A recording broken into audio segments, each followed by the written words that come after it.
Good morning students. आज बेटे हम आपके साथ प्रोनाउन का टॉपिक डिस्कस करेंगे। प्रोनाउन प्रोनाउन क्या होता है? प्रोनाउन को हम हिंदी में क्या बोलते हैं? सर्वनाम। ठीक है, तो प्रोनाउन की डेफिनेशन क्या होती है? The pronoun is a word that which is used in place of a noun. ठीक है, मैं दोबारा रिपीट कर रही हूँ। A pronoun is a word which is used in place of noun. संज्ञा नाउन की जगह पर जो शब्द यूज किए जाते हैं उसे हम क्या बोलते हैं? प्रोनाउन। ऐसे ही हिंदी में होता है सर्वनाम। संज्ञा के स्थान पर प्रयोग होने वाले शब्दों को हम क्या बोलते हैं? सर्वनाम बोलते हैं। ऐसे ही फिर इंग्लिश में है कि जो वर्ड्स प्रोनाउन क्या होता है, जो वर्ड्स नाउन की जगह पे यूज किए जाते हैं उन्हें हम क्या बोलते हैं? प्रोनाउन। जैसे कि एग्जांपल देखिए, ही, शी, दे, दिस, एटसेट्रा। इसमें बहुत सारे वर्ड्स हैं। ठीक है, तो कुछ एग्जांपल है यहाँ पे, ही, शी, दे, दिस, एटसेट्रा। ठीक है, अब देखिए इसका सेंटेंस है, Ram is my friend, Ram is cute. ये सेंटेंस, इस सेंटेंस में राम कितनी बार आ गया है? 2 बार। ठीक है, Ram is my friend, Ram is cute. तो हमें इस सेंटेंस में राम को 2 बार रिपीट करने की जरूरत नहीं है। Ram is my friend, he is cute. तो राम की जगह मैंने क्या यूज किया है? ही। तो राम क्या है? नाउन, और नाउन की जगह मैंने ही वर्ड यूज किया है क्योंकि ये क्या है? प्रोनाउन। समझ आया बेटे कि नाउन की जगह प्रोनाउन को हम कैसे यूज करते हैं? यहाँ पे एक सेंटेंस लिखा था, Ram is my friend, Ram is cute. ठीक है, तो राम, इस सेंटेंस में राम क्या है? 2 बार आया है। राम क्या है? नाउन है। और एक सेंटेंस में हम राम को बार-बार रिपीट करने की जगह, राम की जगह हमने यहाँ पे प्रोनाउन वर्ड यूज कर दिया ही। तो ये सेंटेंस हमें राम, इस सेंटेंस में हमें राम बार-बार रिपीट करने की जरूरत नहीं है। तो ये सेंटेंस क्या हो गया? Ram is my friend, he is cute. ऐसे ही अदर सेंटेंस देखिए, Ram is a good boy, Ram is my friend, Ram's father work with my father. इसमें क्या है? ये पूरा एक ही सेंटेंस है और इसमें राम क्या है? बार-बार आ रहा है। 1 2 3। तो राम क्या है? नाउन है। अब हम इसकी जगह राम को बार-बार बोलने की जगह हम क्या यूज करेंगे? Ram is a good boy, he is my friend, his father work with my father. अब इसमें देखिए यहाँ पे ये नाउन है और यहाँ पे ये नाउन है। इन नाउन की जगह हमने यहाँ पे ही प्रोनाउन यूज किया है एंड यहाँ पे हिज यूज किया है प्रोनाउन। तो आपको समझ आया कि राम की जगह ये राम नाउन है और नाउन की जगह हमने प्रोनाउन कैसे यूज किया है। ठीक है, जब हमें पता है इस वाले सेंटेंस में कि Ram is a good boy, ठीक है, और बार-बार राम रिपीट हो रहा है, हमें पता है कि किसके बारे में बात हो रही है? राम के बारे में। तो हमें बार-बार राम लिखने की जरूरत नहीं है। राम क्या है? नाउन है, उसकी जगह हम प्रोनाउन वर्ड यूज कर सकते हैं। जैसे कि यहाँ पे यूज किया है, Ram is a good boy, he is my friend, his father work with my father. समझ आए सबको? अब देखिए इसमें kinds of noun. Noun pronoun कितने काइंड्स ऑफ प्रोनाउन, प्रोनाउन कितने तरह के होते हैं? Number 1 personal pronoun. अब देखिए पर्सनल प्रोनाउन क्या होते हैं?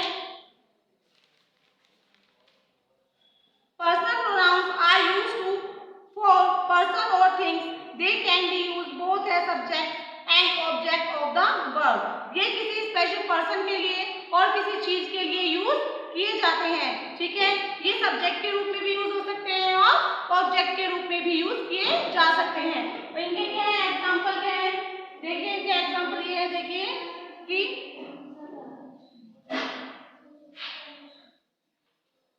they can use both as subject and object of the verb. इसमें बेटे 3 पर्सन आते हैं, first person, second person and third person. First में देखिए सिंगुलर फॉर्म में कौन कौन से आते हैं? आई, माय, मी।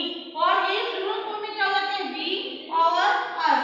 ऐसे ही सेकंड पर्सन में यू, यूर, और प्लूरल फॉर्म में you, your, yours. And third person में he, she, it, her, his, him.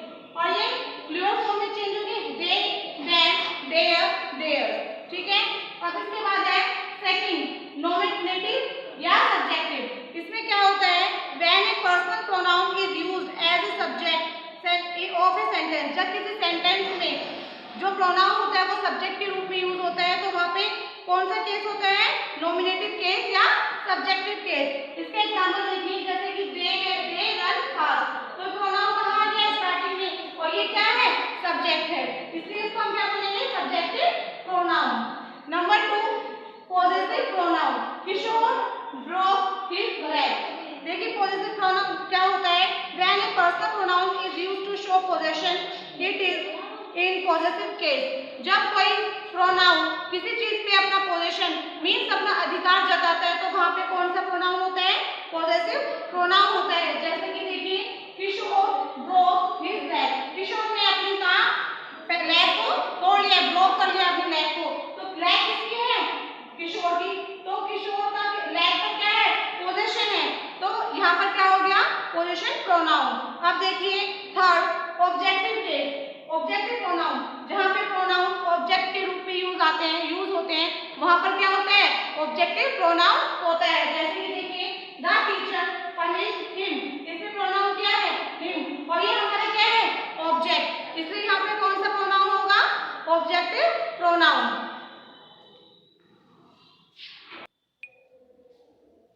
अभी मैंने आपको ये बताया था कि प्रोनाउन किसे कहते हैं, ठीक है, और उसके 4 टाइप्स बताए थे, पर्सनल प्रोनाउन, ठीक है, नॉमिनेटिव केस, पॉजेसिव केस और ऑब्जेक्टिव केस। अब देखिए 5th नंबर पे आता है आपका रिफ्लेक्सिव प्रोनाउन, ठीक है, जिन सेंटेंस में माई सेल्फ, यूअरसेल्फ, हिमसेल्फ इस तरह के वर्ड आ जाए, तो वहां पे कौन सा प्रोनाउन होता है, रिफ्लेक्सिव प्रोनाउन, ठीक है। नेक्स्ट है डिमॉन्स्ट्रेटिव प्रोनाउन, जहां पर किसी भी वस्तु को इंडिकेट किया जाए, स्पेशली उसको उसकी तरफ इंडिकेट किया जाए, तो वहां पर कौन सा प्रोनाउन होता है, डिमॉन्स्ट्रेटिव प्रोनाउन होता है। जैसे कि दिस इज ए बुक, तो ये किसको, बुक को इंडिकेट कर रहा है कि स्पेशली कि दिस इज ए बुक।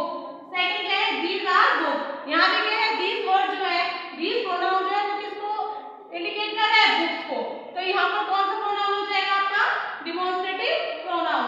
अब इंटेरोगेटिव प्रोनाउन, जहां पर हु, विच, व्हाट इस तरह के वर्ड्स यूज किए जाते हैं, वहां पर कौन से प्रोनाउन होते हैं, इंटेरोगेटिव प्रोनाउन। जैसे कि देखिए, हु आर यू, ठीक है, तो यहाँ पे लास्ट में क्या आता है, क्वेश्चन मार्क, जहां पे क्वेश्चन मार्क है लास्ट में, और ये शब्द हु, व्हाट, विच, तो इस तरह के जहां पे सेंटेंस आ जाते हैं, वहां पे कौन सा प्रोनाउन होता है, इंटेरोगेटिव प्रोनाउन।